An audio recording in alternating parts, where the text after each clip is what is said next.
말씀 제목 따라합시다. 가족들을 잘 돌봐야 합니다. 가족들을 잘 돌봐야 합니다. 화면을 보세요. 화면을 보시고 우리 어린아이들만 해봅시다. 시작. 가족들을 잘 돌봐야 합니다. 우리 어른들만 볼게요. 시작. 가족들을 잘 돌봐야 합니다. 네, 오랜만에 우리 시온 형제 우리 한 달 만에 왔습니다. 또 삼촌 일을 좀 도와주시고 이렇게 다 마무리하고 왔습니다. 감사합니다. 자, 우리 오늘 5월은 가정의 달이죠. 우리 가정의 달 여러 가지 행사가 많이 있습니다. 5월 5일은 뭐죠? 이미 지났습니다. 5월 8일은요? 부모님께 선물 드렸나요? 아니요. 자랑이다. 5월 21일은 무슨 날인가요? 그래서 5월은 이렇게 가정의 달 행사들이 많이 있습니다. 그래서 바라기는 우리 교회가 가정과 같은 교회가 되면 될 거예요. 서로를 위해주고 서로를 아껴주는 가족과 같은 교회. 저는 그런 교회를 꿈꿉니다. 또 여러분들의 가정이 교회와 같은 가정이 되면 좋겠어요. 가정에서 늘 하나님을 예배하고 하나님이 임재하시는 교회와 같은 가정 되면 좋겠다 생각이 듭니다. 그러기 위해서는 가정 예배를 정말 잘 드려야 돼요. 저도 이게 고민이에요. 우리 가정 예배를 잘 드리고 싶은데 일주일에 한 번 이렇게 드리고 싶은데 토요일 날 저녁에 이렇게 꼭 드리려고 하는데 피곤하기도 하고 참 또 이렇게 가족들이 협조를 잘 안 해줘요. 어떤 유명한 목사님이 이런 고백을 합니다. 자녀들에게 굉장히 유명한 목사님인데 자녀들에게 예배 드리고자 하면 애들이 막 인상부터 쓴대요. 그래서 이유를 제가 가만히 생각해 보니까 이 목사님이 예배 때 자꾸 예배를 드리는 게 아니라 자꾸 자녀들을 혼냈대요. 혼내고 가르치고 야단치고 너 목사님 자녀인데 이렇게 하면 되겠니 너희들 목사님 자녀인데 이러면 되겠니 하고 야단을 많이 쳤대요. 그러면서 반성을 하고 예배는 가정 예배는 특히 가르치고 혼내는 시간이 아니라 은혜를 누리는 시간이다라고 생각을 했다고 합니다. 저도 돌아봤어요. 우리 자녀들에게 예배드리고자 하면 정말 은혜가 있고 기쁨이 있으면 왜 스스로 예배드리지 않겠습니까? 근데 그러기보다는 의무감으로 또 뭔가 이 예배 때 뭔가 좀 가르쳐야 되겠다 이 마음이 있었던 것 같아요. 어쨌든 우리 5월 가정의 달을 맞이해서 가정 예배를 잘 드리면 좋겠습니다. 그래서 제가 많이 고민해요. 우리 성도들이 가정 예배를 어떻게 드리면 어떻게 하면 잘 드릴까? 그래서 뭐 10번 드리면 치킨을 선물해 드릴까? 뭘 할까 고민 중에 있습니다. 어쨌든 우리가 이 가정의 예배를 통해 가정 안에 은혜가 넘치는 우리 가정이 될 수 있기를 바랍니다. 우리 본문 1절 2절 같이 읽겠습니다. 시작. 늙은 이를 잊지 말고 아버지에게 아득하며 젊은이에게 은혜는 늙은 여자에게 어머니에게 아득하며 젊은 여자에게는 온전히 깨끗함으로 아득하라. 자, 오늘 이 말씀에서 이야기하고 있는 건 뭐냐면요. 늙은 남자는 아버지처럼. 그러니까 교회 안에서 이 성도들의 관계가 이런 관계가 되면 좋을 것 같아요. 디모데 전서는 목회 서신이에요. 바울이 디모데에게 목회자로서 이렇게 하라 가르쳐주고 있는 거죠. 근데 늙은 디모데에게 가르쳐주는 거는 늙은 남자는 아버지처럼 대하라고 하는 겁니다. 여러분 우리 교회 안에서 연세 드신 분을 아버지처럼 여기고 존대하고 그런 모습들이 필요한 거예요. 젊은이는 형제처럼 젊은 사람들을 우리 젊은 청년들이 있죠. 형제처럼 대하고 우리 청년들이 요즘에 굉장히 고민이 많다고 합니다. 청년들을 위로하고 청소년들도 입시를 앞둔 청소년들 정말 고민이 많대요. 젊은이는 형제처럼 대할 수 있어야 됩니다. 또 늙은 여자분은 어머니처럼 우리 교회에 또 이렇게 죄송합니다. 연세 드신 우리 어르신들 계신데 어머니처럼 대하고 또 존대해주고 섬겨주고 그런 모습들이 우리 목사님들 중에 그런 분이 계세요. 연세 드신 여성도님들에게 어머니처럼 막 잘하는 분들이 있는데 저는 그러지 못해서 그런 분들 보면 부럽기도 하고 본받고 싶은데 아무튼 늙은 젊은 이렇게 연세 드신 분들을 어머니처럼 대하는 우리들의 모습이 좋을 것 같아요. 젊은 여자는 자매들처럼 마치 여동생처럼 아껴주고 사랑하는 거. 오늘 성경에서는 온전히 깨끗함으로 하래요. 순결한 마음으로 하래요. 우리가 성도들 안에 서로 깨끗하고 순결한 마음으로 대할 수 있어야 된다는 겁니다. 연세 드신 분들에게 또 우리 젊은 분들에게 우리 어린아이들에게 순결하고 깨끗한 마음으로 순수한 마음으로 대할 때 우리 교회는 가족과 같은 공동체가 될 수 있다는 거죠. 그래서 올 가정의 달을 맞아서 가정과 같은 교회가 되면 좋겠습니다. 가족과 같은 우리 성도들의 관계가 되면 좋겠습니다. 그런 우리들이 될 수 있기를 간절히 소망합니다. 3절 4절 같이 볼게요. 시작. 참 과부인 과부를 존대하라. 만일 어떤 과부에게 자녀나 손자들이 있거든 그들로 먼저 자기 집에서 효를 행하여 부모에게 보답하기를 배우게 하라. 이것이 하나님 앞에 받으실 만한 것입니다. 오늘 3절 4절에서는 뭐라고 하냐면 바울이 디모데에게 이렇게 권면합니다. 참 과부를 존대하라. 과부가 누굴까요? 근데 성경에서는 참 과부라고 말하고 있어요. 성경에 말하는 참 과부는 남편과 사별한 여인입니다. 남편이 일찍 죽은 거예요. 60세 이상으로 재혼하지 않는 여인을 참 과부라고 합니다. 여러분 이스라엘에는 사회적인 약자들이 있었어요. 세 부류의 약자가 있었는데 첫 번째는 고아들입니다. 두 번째는 과부들이에요. 또 세 번째는 나그네들입니다.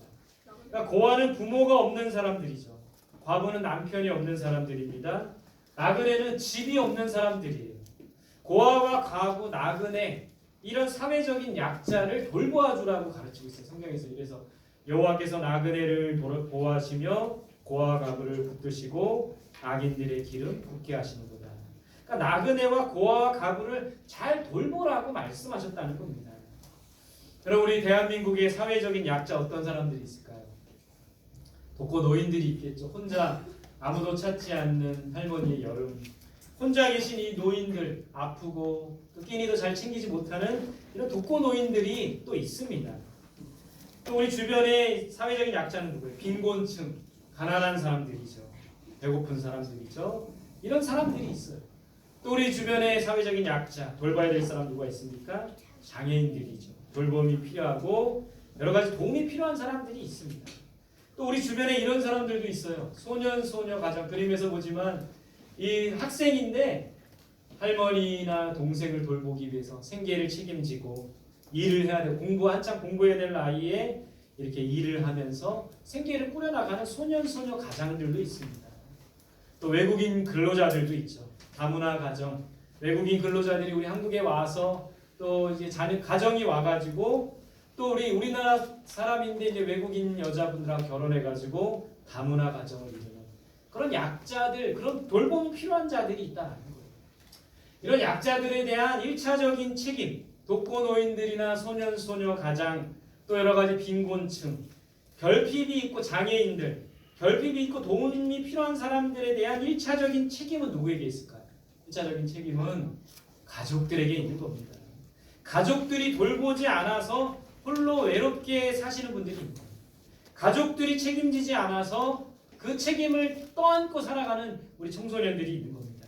가족들이 외면해서 가족들이 무관심해서 힘들게 살아가고 있는 여러 사회적인 약자들이 있다는 겁니다. 이 약자들에 대한 1차적인 책임은 가족들에게 있는 거예요.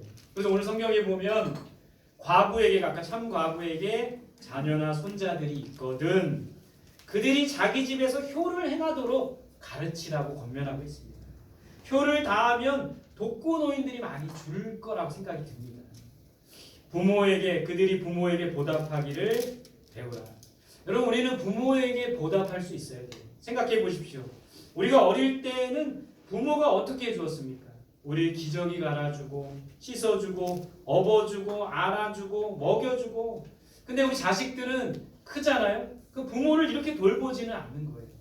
오히려 부모가 부담스러운 거죠. 근데 우리는 부모에게 보답하는 그런 모습을 자녀들에게 보여야 된다. 이런 말이 있어요. 자녀들은 부모의 등을 보고 배운대요. 그림처럼 효를 다하는 부모를 보고 그 자녀들이 또 배우는 겁니다. 그래서 부모에게 보답하기를 배우라고 말하고 있어요. 하나님께서는 우리가 효를 다하며 부모에게 보답하는 것을 기뻐하십니다. 그래서 이 효라는 것은 약속이 있는 계명이에요. 어떤 약속이냐면요. 같이 볼게요. 시작. 너는 내 하나님 여호와께서 명령한 대로 내 부모를 공경하라. 그리하면 내 하나님 여호와가 내게 준 땅에서 내 생명이 길고 복을 누리리라. 뭐라고 말씀하십니까? 부모를 공경하라고, 공손히 대하라고 말씀하고 있습니다. 그러면 내게 준 땅에서 생명이 길고 장수할 수 있다는 거예요. 이 땅에서 복을 누리리라. 땅에서 잘 될 것이다 말씀하고 있는 겁니다. 효를 다하는 사람들은 오래 살 수 있고 복을 누리겠다는 그 약속의 계명이 있는 거예요. 에베소 6장 1절에 3절에 비슷한 말씀입니다. 우리 같이 읽어볼게요. 시작. 자녀들아 주 안에서 너희 부모에게 순종하라. 이것이 옳으니라. 내 아버지와 어머니를 공경하라. 이것은 약속 있는 첫 계명이니 이로써 내가 잘되고 땅에서 장수하라. 부모에게 순종하라고 말씀하고 있습니다. 부모를 공경하라고 가르치고 있어요. 그러면 땅에서 잘 되고 장수하리라. 이런 동화가 있습니다. 하늘을 감동시킨 효자 이야기. 그러니까 효자, 효부의 그런 모습들은 사람들만 감동시키는 것이 아니라 하늘을 감동시키는 거예요. 하나님이 그들을 기뻐하시는 겁니다. 그의 반면에 성경에서는 효를 다하지 않는 사람들에 대한 경고의 메시지도 있어요. 그의 부모를 경홀히 여기는 자는 저주를 받을 것이라 할 것이요 모든 백성은 아멘 할지어다. 부모를 경홀히 여기는 자는, 다른 성경 번역에서는 업신 여기는 자, 가볍게 여기고 탐탁지 않게 여기는 자, 그런 자는 저주를 받게 된다고 말씀하고 있습니다. 부모를 경홀히 여기고 가볍게 여기고 업신 여기는 사람은 저주를 받는다고 말하고 있어요. 잠언에서 이런 말씀도 있습니다. 아비를 조롱하며 어미 순종하기를 싫어하는 자의 눈은 골짜기에 까마귀에게 쪼이고 독수리 새끼에게 먹히리라. 아비를 조롱하면 비웃거나 깔보면서 놀리는 겁니다. 조롱하는 거는 부모가 힘이 없어지고 약해질 때 우리 부모를 무시하거나 깔볼 수 있어요. 아비를 조롱하며 어미 순종하기를 싫어하는 사람은, 그러니까 부모님 말씀 듣는 것조차 싫어하는 사람들은 오늘 성경에서 이렇게 경고합니다. 까마귀에게 쪼이고 독수리에게 먹힌다. 엄한 경고를 하고 있다라는 거예요. 그러니까 오늘 성경을 보면 효를 다하면 장수하고 복을 받지만 효를 다하지 않으면 저주를 받게 되는 거예요. 여러분, 우리 그리스도인들은 우리 하나님의 약속의 말씀대로 효를 다할 수 있어야 돼요. 오늘 이 제 말씀 제목처럼 8절에서 이런 말씀을 주고 계십니다. 같이 읽어볼게요. 시작. 누구든지 자기 친족, 특히 자기 가족을 돌보지 아니하면 믿음을 배반한 자요 불신자보다 더 악한 자니라. 오늘 이 말씀을 잘 새겨야 됩니다. 자기 가족을 돌보지 않는 자는 믿음을 배반한 자라고 가르치고 있습니다. 그만큼 가족을 돌보는 일이 중요한 거예요. 부모에게 효를 다하는 것이 중요한 겁니다. 가족을 돌보지 않는 자는 불신자보다 더 악한 자라고 말하고 있습니다. 믿지 않는 사람들도 이렇게 봉사활동을 하면서 독거노인들에게 반찬도 나눠주고 섬기고 그런 일들을 하고 있는 거예요. 근데 우리 믿는 자들은 어떤 모습으로 살아가고 있는 거예요? 우리 부모님들을 외면하고 있지는 않습니까? 가족들은 외면하고 있지는 않습니까? 나만 잘 살면 된다라고 생각하지 않습니까? 가족들을 잘 돌볼 수 있어야 돼요. 여러분, 믿음이라는 것은 하나님만 잘 섬기는 것이 믿음이 아니라 가족들도 잘 섬길 수 있는 것이 진정한 믿음이라는 거예요. 그래서 우리는 부모에게 효를 다해야 합니다. 또 형제 자매들끼리 우애해야 돼요. 부모에게 효를 다하는 건 형제 자매들끼리 맨날 다투고 싸우는 것이 아니라 우애하는 것이 진정한 효도예요. 형제 자매들끼리 우애할 수 있어야 돼요.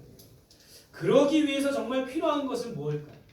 효를 다하고 우리 가족들을 돌보고 또 형제 자매들끼리 우애하기 위해서 정말 필요한 건 뭘까요? 저는 이 말씀을 준비하다가 나 자신을 한번 돌아봤어요. 내가 효를 다하고 있는가? 형제 자매 간에 우애하고 있는가?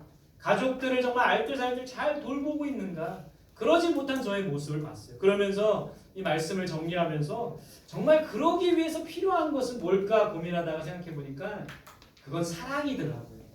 사랑이 없으면 가족들을 돌보기가 쉽지가 않습니다. 사랑이 없으면 부모에게 효를 다할 수가 없는 거예요.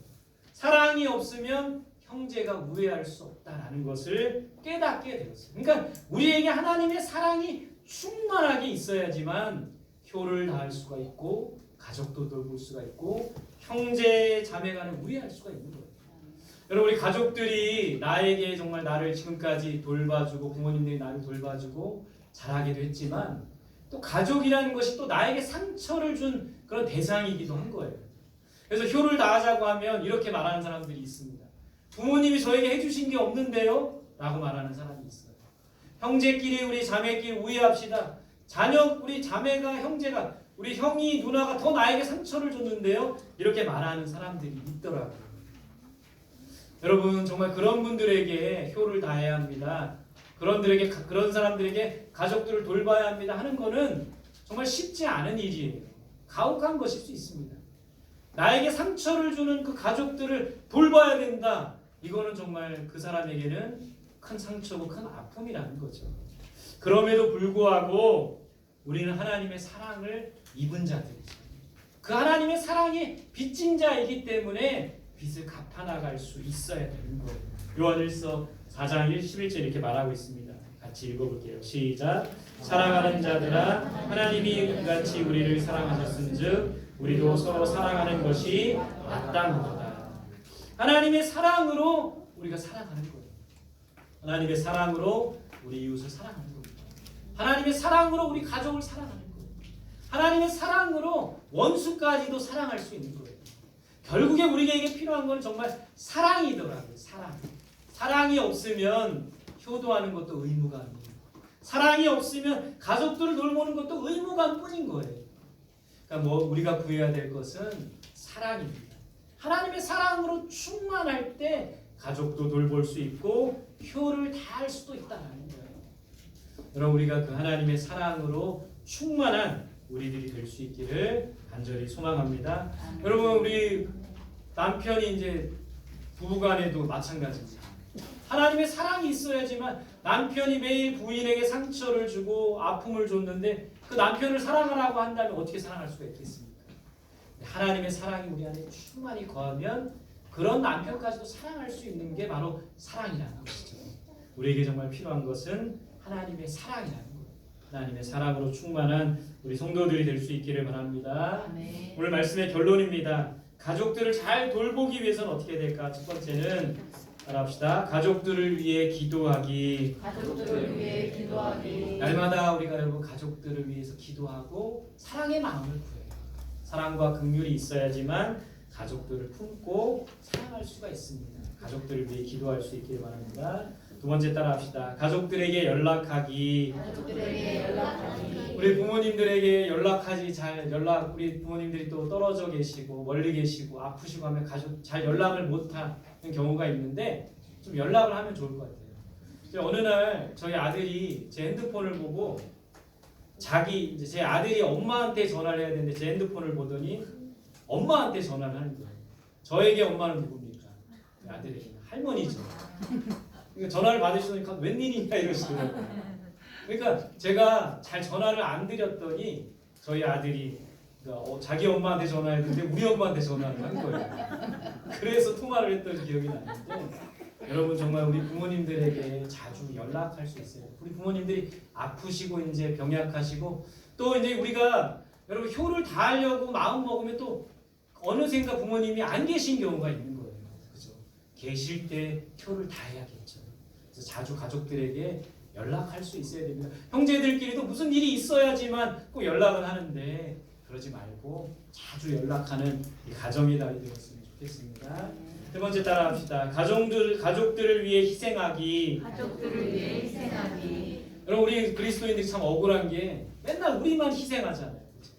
왜 우리만 희생해야 되냐면 우리가 하나님의 사랑을 아는 자이기 때문에 그래요. 그래서 가족들이 지내다 보면 희생해야 되고 더 섬겨야 될 때가 있지만 우리가 해야 될 이유는 하나님의 사랑을 입은 자이기 때문에 그렇다는 거예요. 그런 마음을 갖고 가족들을 위해 더 희생하고 섬길 수 있는 우리들이 될 수 있기를 바랍니다. 억울하지만 저는 하나님이 그것을 갚아주실 것이라 믿어요. 그 형제들이 이해하지 못한다 할지라도 가족들이 이해하지 못한다 할지라도 우리가 가족들을 위해 희생하고 헌신하며 눈물로 기도하는 것을 하나님이 아시고 갚아주신다는 거예요. 그런 마음으로 가족들을 위해 기도하며 가족들에게 연락하고 가족들을 위해 희생하는 우리 가정의 달 5월이 되시기를 간절히 소망합니다. 아멘.